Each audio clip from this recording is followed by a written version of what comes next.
जानकारी के लिए। और देखिए इस बीच एक और बड़ी खबर आ रही है। सहयोगी संतोष, क्या है बड़ी खबर?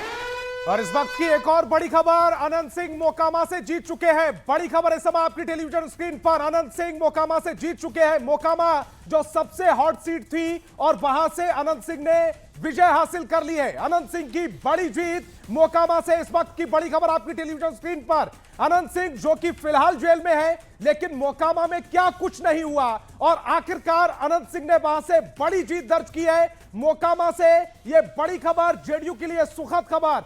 अनंत सिंह ने एक बार फिर से मोकामा से परचम लहराया है और अनंत सिंह मोकामा सीट से कभी चुनाव हारे नहीं है। इस बार उनका जो जीत का अंतर है वो 29,710 वोट है। मोकामा में जेडीयू ने अपना तीर चलाया, अनंत सिंह ने बड़ी जीत हासिल की है। बड़ी खबर, सबसे महत्वपूर्ण खबर इस समय आपकी टेलीविजन स्क्रीन पर, अनंत सिंह ने एक बार फिर से विजयी तिरंगा फहरा दिया है। मोकामा में विजयी ध्वज फहरा दिया है। मोकामा में, मोकामा से अनंत सिंह जीत गए हैं और जीत का मार्जिन है 29,710 वोट।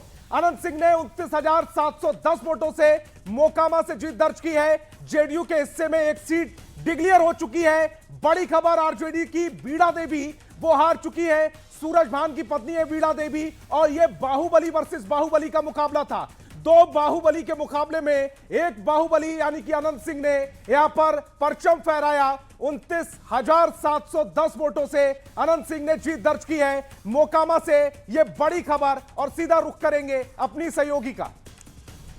तो बिल्कुल संतोष, मोकामा से एक बार फिर से अनंत सिंह जीत गए हैं और एक बार फिर से देखिए मोकामा अनंतमय हो गया। एक बार फिर से आपको विधानसभा लेकर चलते हैं जहां सहयोगी विभा वहां पर मौजूद है। विभा, कैसी तस्वीरें देखिए? अब तो एक जीत भी हो गई है जेडीयू की तरफ से, मोकामा सीट भी जीत लिया गया। अनंत सिंह फिर से विधायक बनने वाले हैं। बिल्कुल रुचिका, और ये पहली जीत नहीं है, ये दूसरी जीत कह लीजिए। जेडीयू के खाते में ही ये दोनों सीटें जीत के तौर पर शुरुआत भी, और अभी तक ये आंकड़ा 2 का जो है वो जेडीयू की तरफ से। और ये जिस तरीके से, और देखिए हमारे साथ चूंकि लोक जनशक्ति पार्टी से भी जुड़े हुए हैं नेता, तो मैं जरा उनसे जान लूं कि मोकामा में 2 बाहुबलियों के बीच ही एक तरीके से फाइट थी। उनमें अनंत सिंह अपने आप को पहले से कह रहे थे कि हमारे अलावा कोई दूसरा विकल्प नहीं है क्योंकि जनता के दिल में हम बसते हैं। देखिए, महत्वपूर्ण प्रत्याशी नहीं, महत्वपूर्ण पार्टी और गठबंधन होती है। और जिस तरीके से अनंत सिंह का कोई क्रेडिट नहीं, अनंत सिंह की भी क्रेडिट है, लेकिन जो हवा बनी बिहार में वो सरकार की नीतियों के आधार पर बनी। और सबसे बड़ा क्रेडिट है एनडीए गठबंधन के जो 5 सहयोगी दलों के नेता हैं, उन्होंने जो साझा कार्यक्रम चलाया उसका असर इस मतदान में। और एक बात और इसमें खास देखिएगा कि पहली बार लोक जनशक्ति बिल्कुल, और अपने दर्शकों को ये बता दें, 3 सीटों पर नतीजे घोषित किए जा चुके हैं और ये तीनों सीट जो है वो एनडीए के पास जीत के साथ गई है।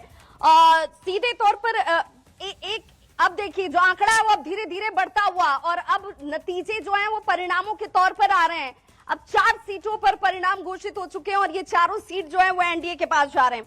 केसी त्यागी के अगर बयान को देखें, केसी त्यागी ने कहा कि पिछली बार भी हम इसी आंकड़े के आसपास पहुंचते, लेकिन सहयोगियों का साथ नहीं मिला, विश्वास नहीं मिला। क्या कहना चाह रहे हैं? देखिए, 206 का जो आंकड़ा है ना जादुई 2010 वाला, मैंने आपको पहले भी कहा, हम उस आंकड़े को भी इस बार पार करने वाले हैं। सहयोगी इस बार, जैसे कि भाई ने भी कहा और हमारे सारे नेता कहते आ रहे थे कि हम बिल्कुल एक 5 पांडवों की अटूट एकता के साथ हम चुनाव लड़े थे, जहां ना कोई बड़ा भाई था ना कोई छोटा भाई था। हम सब ने एकजुटता के साथ लड़ा और महागठबंधन का समूल नाश किया है। और बिहार की जनता को धन्यवाद देना चाहूंगा कि बिहार की जनता ने ना तो कोई जातिगत संघर्ष को चुना, ना भ्रम फैलाने की स्थितियां जो की गई, ना नौकरियों के झूठे। अब स्ट्रेटेजी पार्टियों को भी बदलनी होगी।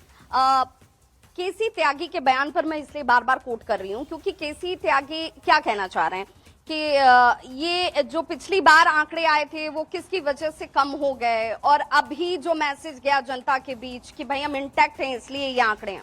देखिए, बिहार की जनता ने जो नेचुरल अलायंस है उसको फिर से जन्मत दिया है और 2020 के विधानसभा के जो परिणाम थे वो देश और बिहार की जनता के सामने है। मैं इससे बोलने में कोई गुरेज नहीं है। ठीक कहा हमारे नेता केसी त्यागी जी ने, अगर एलजेपी जिस तरह से अगर हमारे साथ में होती तो शायद परिणाम जेडीयू का ऐसा ही होता, क्योंकि आप देखिए जो परिणाम आया वो